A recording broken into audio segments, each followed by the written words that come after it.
and welcome to the Small Business Show, where we talk about everything to help your small business grow and prosper. I'm your host, Scott Trevethan, and today I'm talking to Nikki White. Nikki White is passionate about seeing wellness practitioners succeed in business. She's a small business mentor as well as a spiritual, intuitive being, and is convinced that regardless of what modality is practiced, it is possible to be professional, successful, and profitable. Nikki has been running small businesses for 10 years and is also a theta healing practitioner. She currently supports practitioners via two businesses, My Wellness business, which educates and supports practitioners via free online articles and mentoring programs, and Wellness Hubs Australia, which holds exclusive practitioner-only networking groups around locations Australia-wide. So namaste and welcome to the Small Business Heroes Show, Nikki. Thank you very much, Scott. Well, I've just given everyone a brief overview about who you are. So tell us a little bit about what you do and how you help small business. Okay, so basically, as you just said, what I do, my biggest passion is to help wellness practitioners on the business side of their business. So what I see is they're all coming out of colleges with an amazing skill where they can help really great people, but nobody's ever shown them how to run a business. So that's my passion, is I take my small business knowledge that I've learned over 10 years of running small businesses, and I combine it with my energetic spiritual side, and I package up this beautiful learning experience of business.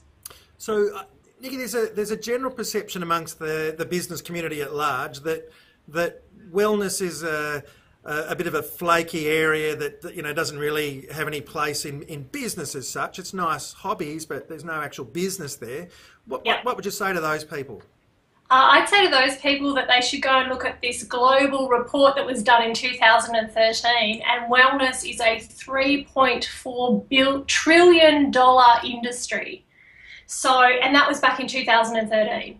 So people are looking for health. They're looking for wellness. People are so done with feeling sick, being stressed, anxious, all that kind of stuff, and they're looking for other alternatives. So whether it's yoga, massage, meditation, or going right into the energy healing spectrum, people are looking for it. It's a huge business industry, and it's a place where, people should start taking it seriously. Nikki, what's the when we say wellness, I guess people think of holistic medicines and complementary medicines or other sort of things. What sort of industries are encompassed or encapsulated with the term wellness? Oh, look, it can be everything. So yes, what you were saying, all the kind of alternative things, but it can just be fitness. But then the medical industry would consider themselves as wellness as well. I say when I consider wellness, I am dealing with the alternative. Well, I don't use the word alternative, but the more natural medicines and, the acupunctures and things like that, they're the people that I work with and specialise in, herbalists, all that kind of thing. But if you wanted to say, well, what is wellness? Wellness is the whole spectrum of feeling good. Do you think that there's, I know we were talking about the 2013 report, do you think that there's a global movement right now for more people to be more connected with each other and to be looking for these things right now? Are we in an era of consciousness? Absolutely, and it's only growing all the time. So I know that, even corporate people now, corporates are suddenly doing this thing called mindfulness, and they're getting, practitioners in and talking to them about wellness. And the reason is, and this mindfulness and this trend is because people are just sick of being burnt out, and employers and big companies are also saying, I'm losing my staff to stress or whatever it is. So how can we help this? Like, there's got to be a better way. We kind of push the society to, it's just burnout, and people are now going, there's got to be an extra alternative or something else. And balance, at the end of the day, it's work hard, play hard, relax hard.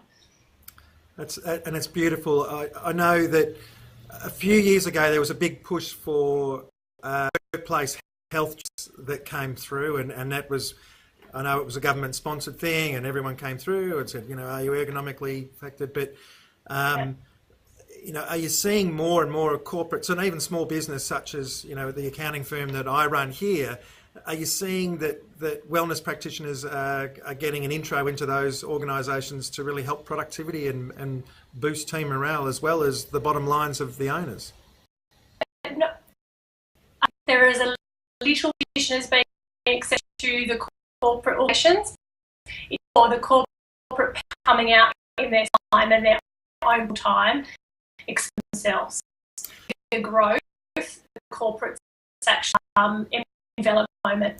It's very. I'm in the front. I know. When I leave 5:15 every to yoga, they look at me. But hopefully, get the hint. Something that's really reached here at Scott Park. Yeah. So, yesterday I had the privilege of having a chat to acupuncturist who'd been referred to us, and who was little. He'd moved from not all of his. What would you give him, or how would you go about work to boost his business? So everybody different backgrounds, different experiences. Some people come in corporate and then out and found modality that really helped them, and then they go into that. So they've got a lot of business skills, but then they need to transition into small business. Or you've got the mum who's, discovered something that helped her, and now she's really passionate, so she goes out and does that. Where maybe she's got no business skills at all. So everybody, it's a huge spectrum of people that we help. And the advice that I give people is really personalised. I think that's what makes me different from most other business mentors, is I don't package everybody into a program. It's just, what, let's go with you, let's work with you one-on-one. The biggest challenges that I see people have, is marketing. So they're really great at their service, they're really great at loving their clients. What they're not great at is selling themselves and marketing their businesses to show the benefit to the public. Right, and that's where you come in to help them on that side of things. And have we gone beyond the sign on the front door and the odd ad in Gumtree? Is it much more sophisticated than that? Yeah, social media makes it much more sophisticated than that. Facebook, LinkedIn, all those things. It's not about pushing your services out, and it's something that I talk about all the time. It's about connecting with your perfect client. If you have a look how many massage therapists there are in Sydney, thousands of them. But why do I go to one and you go to another one? Because we connect with that person. So I think when we're talking about natural therapies and wellness, it's a really personal experience that the client is going to have. Even yoga, it's a really personal experience for you to go to a yoga class. So if you're not resonating with that yoga teacher, you'll go somewhere else. So it's very much about trying to be authentic, and I know it's a word that's thrashed out a lot and it's becoming a bit of a buzzword, and I'm trying to find a better word than authentic, but I can't find one yet. Maybe it's genuine, I don't know, but it's marketing in a really authentic, genuine way to say, this is who I am, this is what I have to offer, this is how it's going to benefit you. Does that speak to you or not? Do you think are there wellness practitioners out there doing it much better than others? I mean, are there people with large multinational businesses being built up? Yep, absolutely. And they've just, they have been authentic. They've actually said, even one of my clients, she's a Whole Foods person, so she does recipes and she teaches people how to just live in a Whole Foods, organic, beautiful, natural way. Her sales page literally just says, you know what, I'm not a naturopath, I'm not a nutritionist, I'm just a mum who one day decided I don't want to feed my kids crap anymore, and I went on this learning journey. Do you want to come with me? She has over 8,000 people on her database, and people are screaming for her to release products and programs all the time. Yep. So, yeah, there are people that in their own authentic way have just cracked it. That's beautiful. And I know from a personal perspective, I'm always urging those people that do pre-prepared meals to check out vegan options, because there are a few of us around now. There's, I think, 4,500 members of the Melbourne vegan people. So anyway, get behind it. Tell me a little bit about the wellness hubs. What a great concept of bringing together, people with like problems and like issues, and they can all help each other. What do you do in relation to the hubs?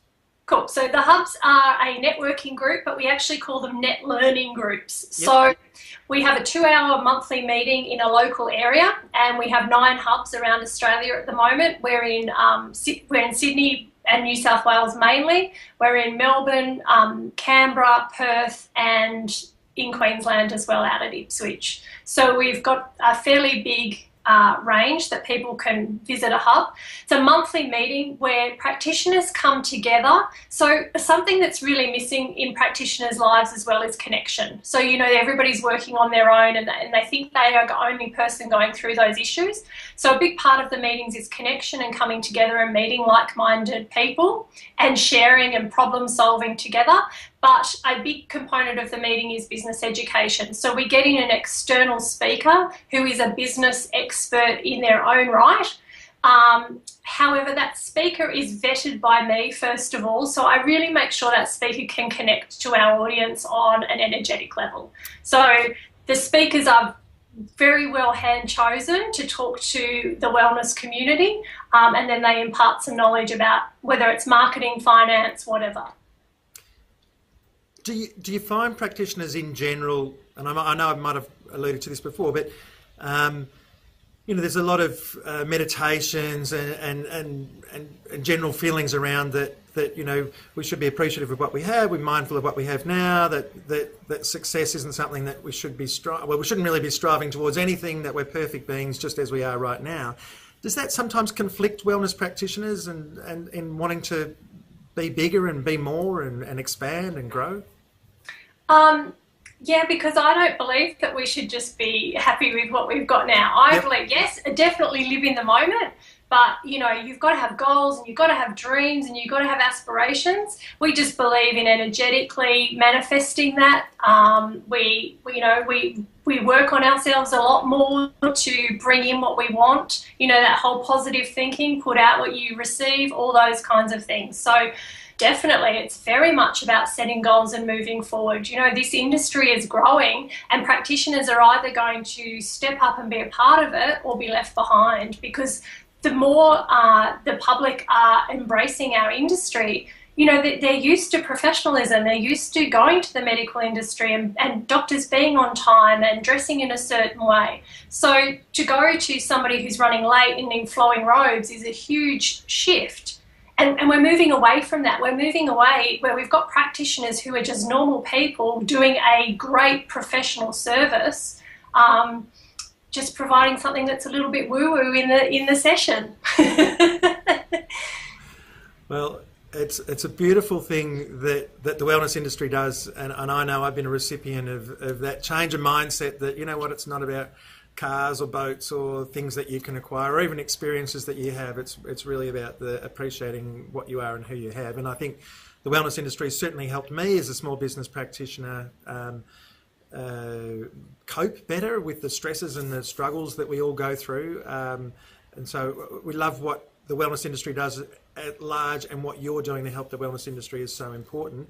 How can our Small Business Heroes community connect with you and find out a little bit more about what you do? And for those people in the wellness industry, how can they get some help from you as well? Sure. So there's 2 websites that people can go to. So one is wellnesshubsaustralia.com.au. Yep. So that talks about all the meetings and what's on in Wellness Hubs. So that's the monthly meetings that are around Australia.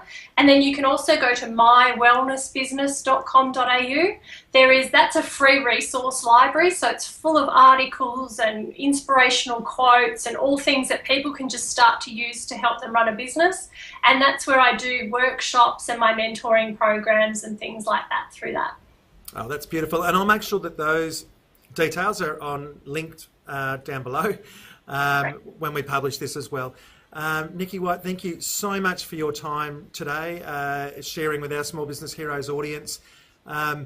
I'm Scott Trevathan from Scott Partners. If you'd like to find out more about what we do with Small Business Heroes, you can go to our Facebook page, which is called just Small Business Heroes, or to our Scott Partners page and maybe give us a like on Facebook, or www.scottpartners.com.au to find out a little bit more about what we do in helping small businesses prosper. So Nikki White, thank you so much once again. Namaste, I say that with all sincerity. Thank you for your time, and we'll look forward to catching you up shortly.